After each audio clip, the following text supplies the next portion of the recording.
Sônia, o Ronald trouxeram aí parte desse quadro nacional dramático. E quem terá de lidar diretamente com ele agora é o ministro da Saúde, Marcelo Queiroga, o sucessor do Pazuello, quarto ministro da Saúde do governo Bolsonaro. Eu até dizia há pouco que é impressionante o número de mudanças no Ministério da Saúde. Realmente impressionante. Mas, muitas vezes, era exatamente por aquela relação esquisita, né, de executivo e legislativo. Então, muitas vezes, a mudança ocorria para abrir vaga para alguém que um partido político indicava, pressionava para que fosse aceito como novo ministro da Saúde. Alguns ministérios que todo mundo quer, porque eles têm dinheiro. É o caso do Ministério da Saúde. Agora,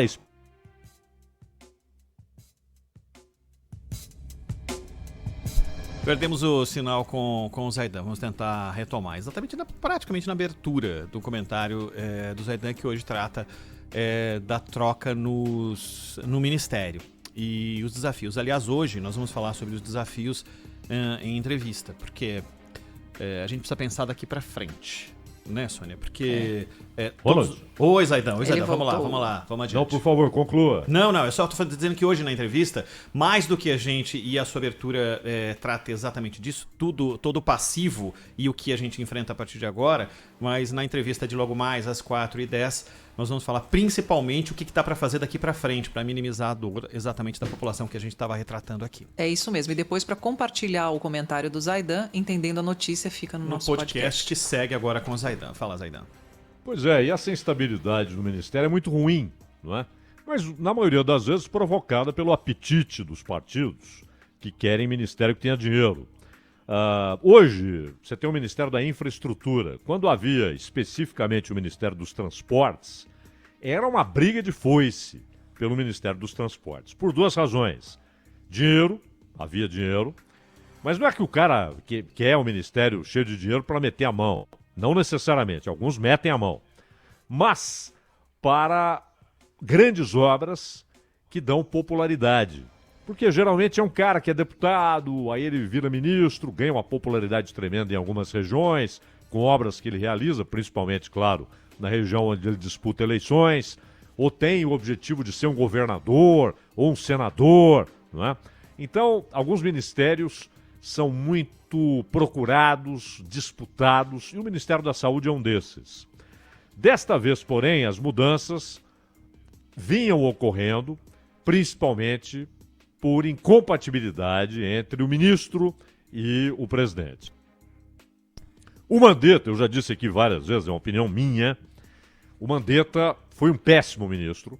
O Mandetta foi um cara que se ancorou em palavras que ele percebeu que davam manchetes. Em determinado momento percebeu, inclusive, que como ministro, se opor a posições do governo, davam a ele um palco tremendo em alguns veículos de comunicação, e ficou naquele mantra, foco, ciência, ele que muitas vezes deu chapéu na ciência. Então, o Mandetta foi um péssimo ministro, inclusive com erros primários no início do problema, e se ele acerta a mão ali, o Brasil teria enfrentado menos problemas do que enfrentou. Veio o Tais, o melhor deles até agora, né? Esse é do ramo, é técnico, mas não tem nada a ver com política. E aí ele percebeu que não queriam dele apenas a qualidade técnica.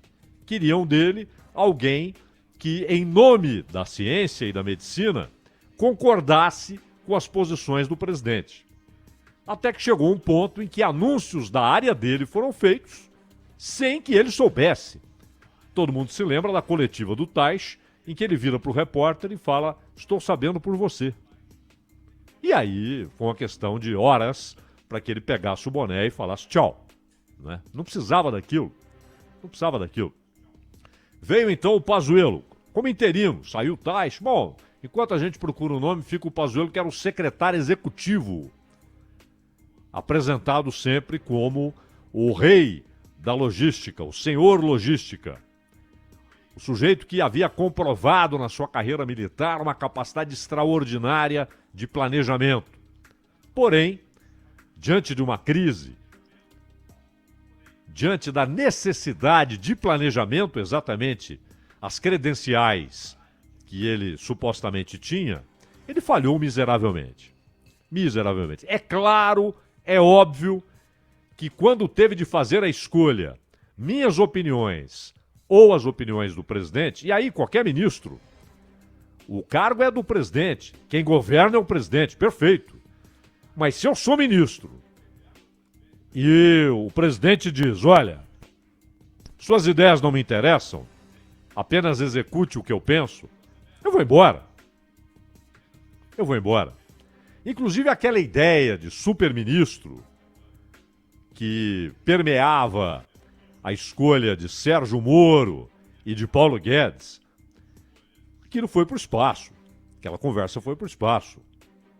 O Sérgio Moro, digamos, 2 ou 3 meses depois de empossado ministro, já tinha seus problemas com o presidente. Ele imaginava que os driblaria com o prestígio que tinha, com a popularidade que tinha, com o prestígio que tinha na época, e que o governo, claro,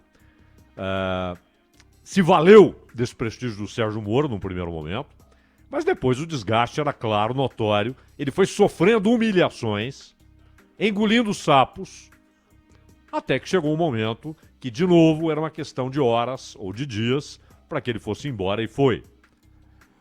E no momento em que, se ele olha para o boné, o Bolsonaro já perguntaria para ele, quer o boné?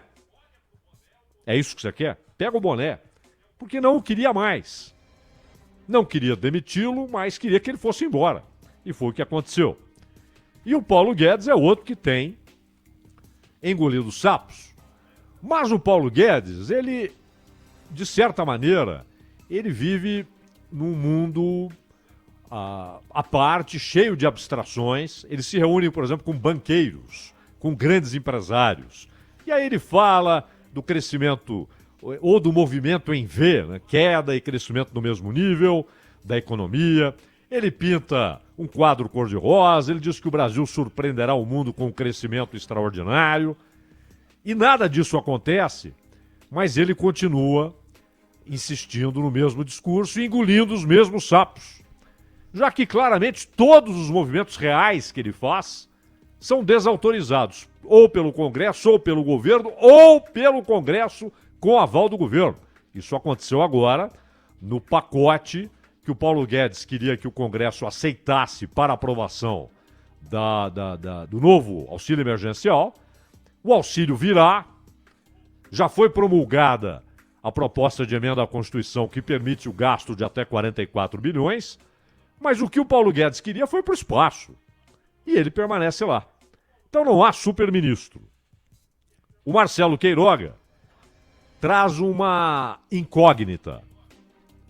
O Marcelo Queiroga é mais um para dizer sim, presidente, pois não, presidente. É assim que o senhor pensa, então assim será, presidente. Ou alguém que veio dizer, eu trabalho, eu assumo o cargo, mas o que eu vou fazer é isso, isso, isso. Tenho liberdade para isso? Aceito o cargo. Não tenho liberdade? Não aceito o cargo. Eu espero que tenha sido esse o diálogo, a conversa, não é? E se foi dito para ele, faça o que você achar melhor, e a gente sabe que o Queiroga tem críticas a posições que até há pouco, hoje não muito, mas eram caras ao governo, então é um sinal não apenas de mudança do ministro, mas de mudança da política do governo para a área da saúde e principalmente para o problema gigantesco, escancarado, que afeta todos os outros setores, que é a pandemia, que é o coronavírus. Então, essa é a grande incógnita. O que fará o Marcelo Queiroga? Ele vai, a exemplo principalmente do Pazuello, fazer apenas o que mandam ele fazer, inclusive dizendo publicamente, tem quem manda e tem quem obedece, quem manda, manda, quem obedece, obedece, ou ele chega com a liberdade para fazer o que acha correto. Ele vai enfrentar uma situação até menos ruim, não dá para dizer boa, é óbvio, nem melhor, mas menos ruim do que a do Pazuello. Porque ele chega no ministério já com o processo de vacinação desencadeado. Lentamente, morosamente, falta insumo, portanto falta vacina, tudo isso. Mas está desencadeado. Aquilo que havia no segundo semestre, quando absurdamente a discussão era vale a pena a vacina ou não, isso desapareceu. Então ele encontra uma situação mais clara. O que tem de fazer todo mundo sabe. E claro, parece, pelas declarações do próprio Marcelo Queiroga, que ele não tem tempo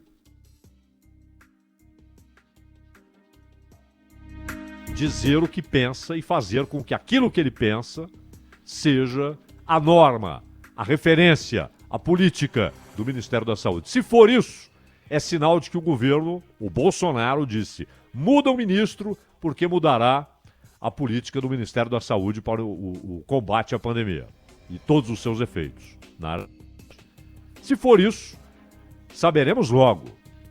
Talvez saibamos nas próximas declarações do Queiroga, que inclusive teria uma reunião com o Pazuello, óbvio, para tomar pé da situação, para saber o que o Ministério tem, quanto tem, como é que tem sido a distribuição de dinheiro e equipamento para os estados, qual a relação com os estados em termos de material a ser fornecido, o que já foi fornecido, quanto dinheiro já foi entregue aos governadores e secretários de saúde, onde há carências, o que precisa ser atacado imediatamente, e é isso que ele vai saber.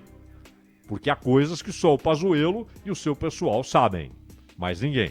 É isso que ele vai saber.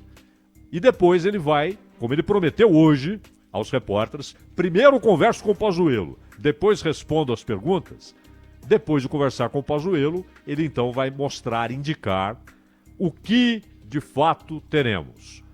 Um novo ministro com a mesma política ou um novo ministro e por isso mesmo uma nova política. Só houve a mudança porque haverá uma nova política. É essa a resposta que aguardamos do Marcelo Queiroga.